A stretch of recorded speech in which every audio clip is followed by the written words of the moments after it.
आणि आता शेतकरी बांधवांसाठी ही महत्त्वाची बातमी आहे। शेतकरी कर्जमाफीची दुसरी यादी सुद्धा आता जाहीर झालेली आहे आणि या दुसऱ्या यादीमध्ये 17 लाख लाभार्थी शेतकऱ्यांची नावे आलेली आहेत। यामध्ये अहिल्यानगरसह 5 जिल्ह्यांमधल्या प्रत्येकी लाखभर लाभार्थी दिसतात आणि कोकणामध्ये सर्वात कमी कर्जदार शेतकरी या यादीमध्ये जाहीर झाले। सहकार विभागाची पोर्टलवर आता ही यादी आलेली आहे आणि शेतकरी कर्जमाफीची ही दुसरी यादी आहे। या यादीमध्ये 17 लाख शेतकऱ्यांची नावे आहेत। सहकार विभागाच्या पोर्टलवर ही यादी जाहीर झाली आहे। 5 जिल्ह्यांमध्ये प्रत्येकी 1 लाखाहून अधिक शेतकऱ्यांची यामध्ये नावे आलेली आहेत।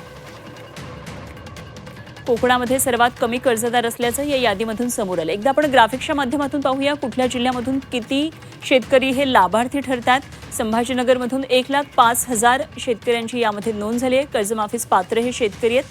अहिल्यानगरमधून 1,32,000 शेतकऱ्यांची नावे या यादीत आलेली आहेत, तर यवतमाळ जिल्ह्यातून 1,01,000 शेतकऱ्यांची नावे यादीत आलेली आहेत। कर्जमाफीसाठी पात्र ही शेतकऱ्यांची यादी जालन्यामधून 1,07,000 शेतकऱ्यांना कर्जमाफी आता मिळणार आहे, तर सिंधुदुर्गमधून आहेत केवळ 3,708।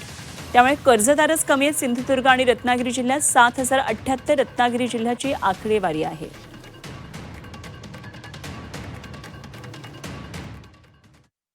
एका शेतकऱ्याचं बाबतीमध्ये त्यांच्यावरती पीक कर्ज होतं आणि पीक कर्जामध्ये यादीमध्ये नाव आलं नाही असं आपल्याला माहिती आहे त्यांना वाटलं, परंतु अजूनही राज्य सरकारच्या याद्या कर्जमाफीच्या याद्या ह्या प्रसिद्ध होत आहेत।